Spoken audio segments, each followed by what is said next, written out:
je voudrais faire un petit point, vous savez, notre rendez-vous habituel, qui s'impose d'autant plus que nous sommes rentrés en confinement jusqu'au 1er décembre.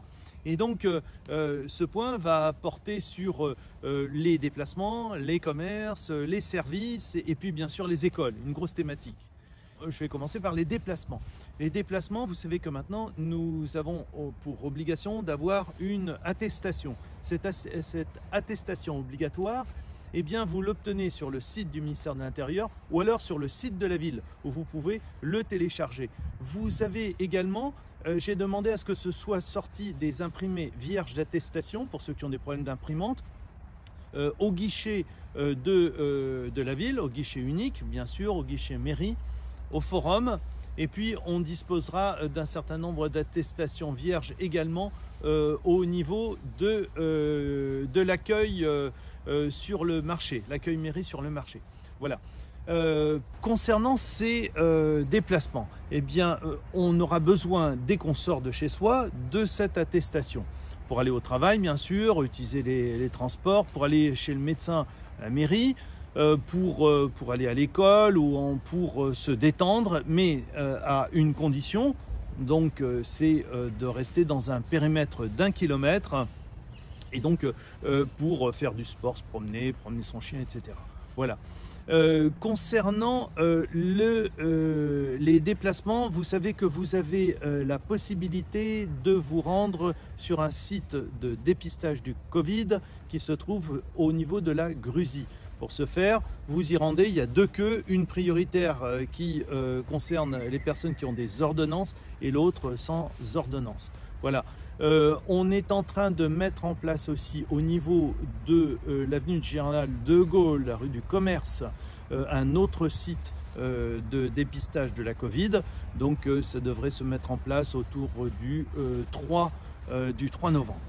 Alors, s'agissant des commerces, je vais commencer par le marché. Vous savez que le marché, on s'est beaucoup battu pour obtenir son ouverture. Eh bien, il sera ouvert complètement, c'est-à-dire ouvert mardi, ouvert vendredi et ouvert dimanche. Vous pourrez d'ailleurs fréquenter aussi l'espace municipal du marché. Beaucoup de commerçants restent ouverts. Donc n'hésitez pas à les fréquenter. Eux-mêmes ont fait le maximum en respectant les gestes barrières. Donc n'hésitez pas, c'est une grande chance d'avoir des commerces de centre-ville. Découvrez-les, fréquentez-les. Nous avons besoin de ces commerces, ils font des efforts, donc n'hésitez pas à venir les fréquenter. Donc nos petits commerces sont ouverts. Ils se sont réorganisés pour certains en permettant des livraisons. Donc vous passez vos commandes et vous venez les récupérer. N'hésitez pas non plus sur le Facebook de la ville de partager vos ressentis, les bons plans pour nos petits commerces. Un autre sujet important et attendu notamment par les parents de nos enfants, ça concerne la rentrée scolaire. Alors en gros, ce qu'il faut retenir, c'est que les enfants rentrent à l'école et donc la rentrée se fait normalement, que ce soit dans les écoles, les collèges et les lycées. Alors la mairie a tout mis en œuvre pour s'adapter à un nouveau protocole, mais qui globalement n'est pas si éloigné de ce qu'on mettait déjà en place pour accueillir les enfants, où bien sûr nous avons les gestes barrières, tout le dispositif de gel hydroalcoolique, d'aération, etc. Donc tout ceci reste globalement identique. On essaye d'éviter les brassages de groupes d'enfants de façon à prendre le plus de précautions possible quand cela le permet. Nous avons une particularité toutefois, c'est que vous savez qu'il y a une obligation pour que les enfants, une obligation qui est faite aux enfants de porter un masque dès 6 ans.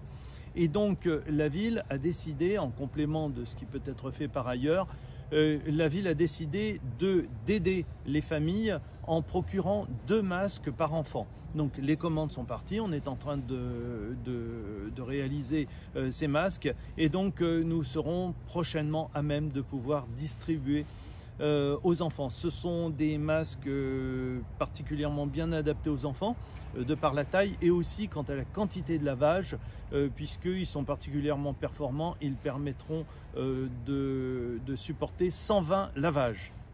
Une dernière particularité concernant les enfants, eh bien écoutez, essayez de vous assurer à chaque fois que vous nous laissez les enfants à l'école que ceux-ci n'ont pas de fièvre, de façon à ce qu'on ne soit pas dans une difficulté vis-à-vis des autres enfants et ainsi déboucher sur un cluster. Donc normalement pour les enfants le risque est moindre. Toutefois, veuillez vous assurer de façon à ce qu'on respecte bien les protocoles, que les enfants n'aient pas de fièvre.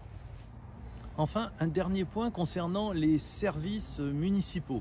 Alors, nous avons réorganisé le dispositif pour faire face à la situation. Donc, il faut savoir que le point d'entrée, le point contact globalement pour la mairie, c'est bien sûr les guichets qui restent ouverts. Donc, guichet unique, le guichet du CCAS, le forum et l'espace municipal du marché. Nous avons aussi bien sûr le contact par téléphone, hein.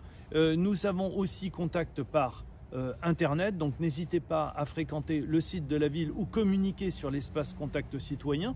C'est ce qui doit constituer notre lien le plus facile. Voilà. Par ailleurs, un certain nombre de services restent ouverts. Alors, le forum est ouvert, mais seulement dans sa dimension accueil. Les services du CCAS complètement. Et là, n'hésitez pas pour les personnes les plus fragiles à vous inscrire sur le portage des repas, etc. pour limiter les allées-venues. Nous avons les crèches sont également ouvertes, donc là pas de particularité. Les mariages sont possibles avec une condition, c'est en format extrêmement réduit à 6 personnes et ainsi que les enterrements à 30 personnes. Les centres de loisirs sont également, centres de loisirs, accueil du matin et du soir sont également ouverts, voilà, avec bien sûr les précautions que j'ai évoquées pour le cadre scolaire. Le conservatoire, lui, est fermé, mais tout comme le forum, nous poursuivons, nous avons réorganisé les services en permettant par visioconférence de maintenir les activités, le plus d'activités possible. Et concernant la bibliothèque, des prêts de livres continuent à être assurés. Donc n'hésitez pas, dans cette période un peu particulière, à fréquenter l'ensemble des services. S'agissant de la saison culturelle, bien évidemment, celle-ci est mise en sommeil. On est en train de tout réorganiser pour que lorsqu'on sortira de cette période, eh bien, on puisse reprendre le cours de notre saison culturelle. Bien, en cette période compliquée, je vous souhaite bon courage et donc n'hésitez pas à joindre la ville qui se trouve à vos côtés.